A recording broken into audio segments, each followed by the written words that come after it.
Welcome, my peeps, my peoples. Peep Squad is in the building, baby. Please like, comment, subscribe, share the video. It'd be greatly appreciated. So let's get into it. Let's talk about Real Housewives of Atlanta, season 13, episode 2. It is going down between Sidora and her husband, Ralph. I don't know what's going on with the situation, but you guys are doing way too much. Like, what is happening? What is going on the gram? You guys are happy, fun, loving family. Everything is kosher. Everything is just beautiful and shit. You get on Real Housewives of Atlanta, your marriage is falling apart, you're arguing, you're screaming, your husband, he is out here recording you, acting like he want to know what you saying, he want to know what your mama's saying, what's going on in the house, he wants to watch from a distance, but he don't want to be in the house, but yet he's watching y'all. Really doesn't make any sense unless he has some type of problem when it comes to his ego, and he wants to know if your mama is putting things in your head to basically pull you guys apart, because he feel like something's going on. He is out here telling other people that he is not really too thrilled with the relationship. He's out here talking. It's just like, what is happening? Like, why are you watching her and your kids and your wife and everything else from a distance when you're supposed to be home downstairs in your office in the basement minding your business and basically do it like that? But yeah, he had to leave. The pressure was too much. Why? Because she has an injury and your mother-in-law's there. Yeah, that's too much. But what if you didn't have your mother-in-law there to help you with the kids? Like, you should be grateful that you have her, and damn well that you guys ain't paying her. She has her own place to stay. She's there helping y'all through the pandemic, and yet you feel like she got an ego, you got an ego, you too dominant, and so therefore you want to run and hide. When you said you said I do to death do us part, sickness or in health, and she is sick, she needs help and support, and it's just overwhelming, it's too much for you. Like, damn, you fall under pressure that quick, that fast? Like, come on. And the mother-in-law don't seem that bad, but if she is, you need to sit down and have a conversation with her and you at the same time, instead of leaving for 3 days. Like, what's going on? Is that okay? That's how we do it when we married. So is it okay if Drew leaves for 3 days? Is that gonna be okay? Is that gonna be a good situation? So you guys let me know what you think about that situation. But it looked like everything was all going well. Everything is all perfect, you know what I mean? Not perfect, but it's good enough.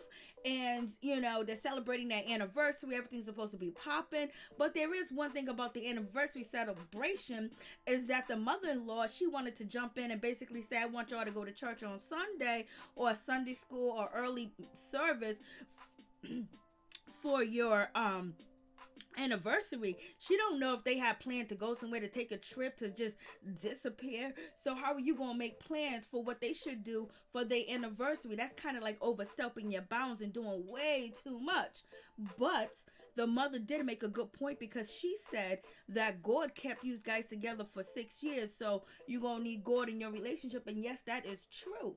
But who are you to tell them what to do for their anniversary? Now that is a little bit too much. So maybe Mr. Ralph has a point. He has, maybe there is something, because he says, what about if we wanted to spend the whole weekend? We want to celebrate the whole weekend, but you know what? You didn't do it. You guys end up going ham on each other. And we get to, Ralph, he has a conversation with, Mike Hill, and the conversation he has is that he is not happy, and he basically wants to be happy. It seems like he is not happy. It seems like the mother-in-law, it seems like Drew, it seems like the kids, the pandemic, everything is just way too much for him, and he wants to be happy. And if he can't be happy, he's gonna go. And he also says that he needs to be happy, because he is not a good person to be around when he is not happy. I was like, Lord, he was asking Mike Hill for advice. Mike was like, I don't really know. I've been, divorced twice, and my shit didn't work, but I feel you. I got your back, brother, because, Ralph makes a good point when he says that he feels like there's two dominant, beings in the house, and it's a little bit too much for him to deal with, because it's like he's clashing with mother-in-law. Well, then tell mother-in-law bye-bye, and then bringing somebody else to help.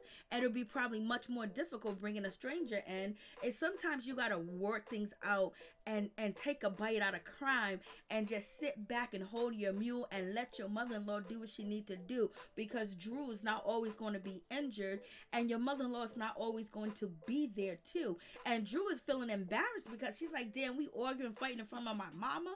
Your mama knows you, so she already knows the deal. So it is what it is. You should be embarrassed about being on TV, exposing your marriage for the first time to the viewers, and it's just catastrophic. And then not only catastrophic, you guys mentioned that, your anniversary from 5 years ago ended the same way. It ended bad. I was like, damn.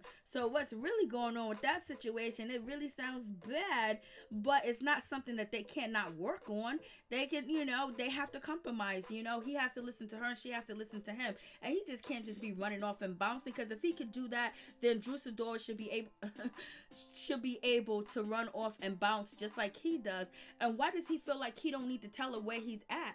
Like, there is a pandemic going on. There's, Black Lives Matter, there's protests, there's marches, there's uprising, there's a lot of things that are happening, and you're just gonna leave your wife there with the kids and your mother-in-law. You're gonna be out because you need to cool off. You better go downstairs in that basement and kumbaya yourself, or whatever the case may be, or at least tell your wife. But maybe one of the reasons he didn't tell his wife is because maybe she was going to run a guilt trip on him, or the situation was going to get worse, but he felt like he needed to escape. So does that mean when the times get even tougher, he's going to be like, I need my happiness and I need my joy more than I need to fight for this marriage? Well, it is what it is. You only live once. If you want to be happy, whether it's married or single. But it seems like Drew wants the relationship, but also Drew lets us know that her and her husband argue a whole lot, and they always talking about divorce. He's talking about leaving.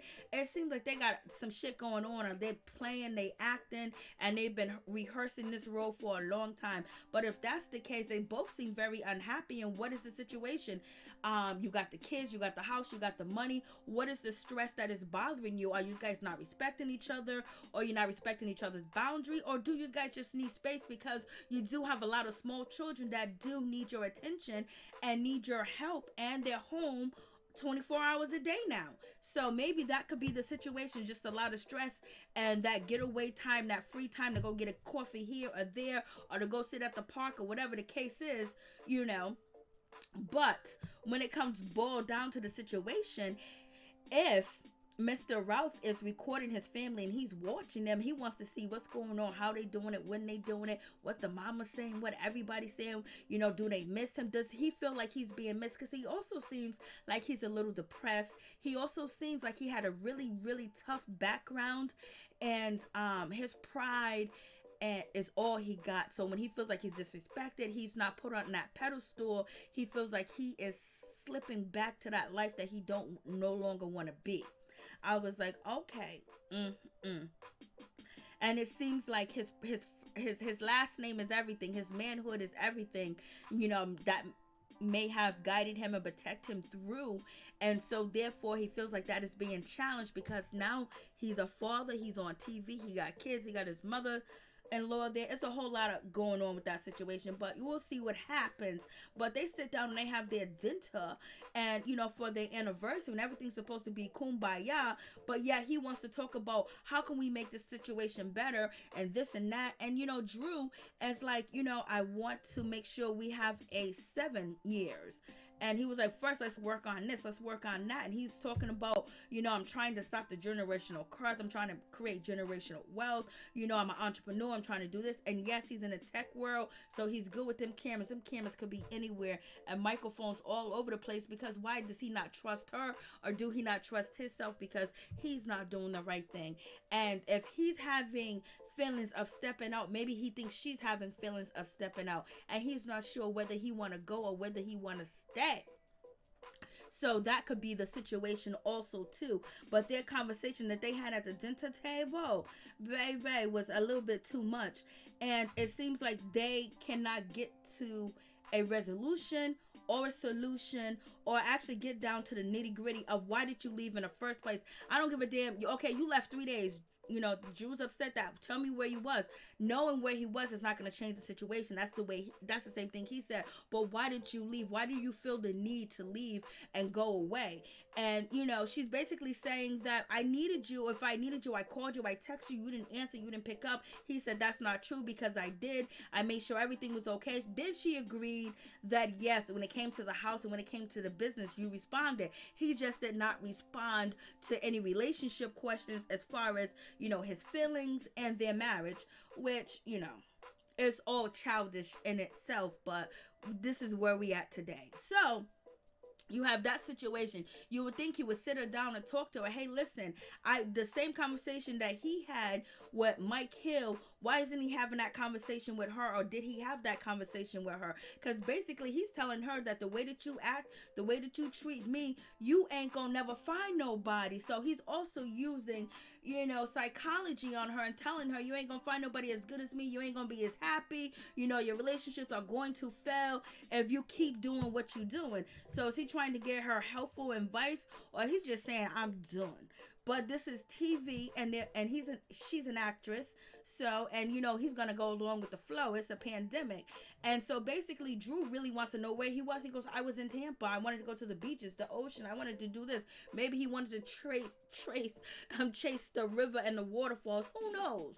But so she's okay. She goes, "I don't bother you. I don't harass you. I don't tell you where you doing. I don't ask you where you going, how you going, when you going. I don't be blowing up your phone." He goes, "Yes, you do. You're doing it right now." I was like, Lord, they need some help. But he looks like he's very sad. He might be very overwhelmed with the situation and the pressure, and it's too much because he's more into Drew life and not into his tech world, and that can be a problem, and that could be a situation. So you guys let me know what you think about that situation. I was just like, Lord, and let's get to Porsha. Porsha was like, where is the portie? Because usually when people get out of jail, because Porsha was locked up because she was down there in Kentucky fighting for Breonna Taylor and basically bringing justice to the situation and trying to bring justice and get people that can actually help Breonna Taylor's case and help the family too. And so she's been missing her daughter, but she is back home and she's happy to be back home. I was like, go ahead, Porsha, handle your business, baby girl. She is doing a damn thing. And she also did meet with Breonna Taylor's mother, and she said that she was scared. She said she had fear and she was going through a whole lot, but she said she was doing this for the future. She was doing it for her daughter. She was doing this, the things that she's doing now, Breonna Taylor ain't able to do that, so she wants to do it. She wants to be a part of the movement, and she was with a lot of celebrities that were part of the movement, and it's very important because at the end of the day, we all need each other to help one another with our platforms, with if you're able to be mobile and be out there, if you're able to make phone calls, if you're able to, answer messages. But it's very important to show the support so these things can stop happening to our people. The suffrage that we have been going through can stop. And Porsha found a call, and she found a reason, and she said she understood now why her grandfather was doing the things that he was doing.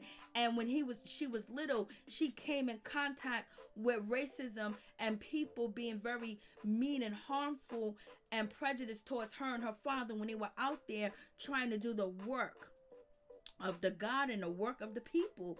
So Porsha Williams is back, baby, and she's happy to be back, but she did miss her daughter, but she was scared and she didn't know what was going on. Anything could happen. You never know what can happen. But she also lets us know that her and Dennis McKinley is not on good terms. They have a very toxic relationship, and they argue about the littlest thing, whether it's you didn't bring the bottle here quick enough. And also Dennis McKinley still has his bachelor pad out there, and he's living with Porsha in this episode, but as we know now, they are both separated. So we have that situation, but Porsha wants to make a difference, and she's using her platform. She's using Bravo too as well, and congratulations to her. And Porsha also says on an upcoming episode that I went from protesting, I went from being out there to being divorced and single, but not divorced, but just single, or the engagement's off.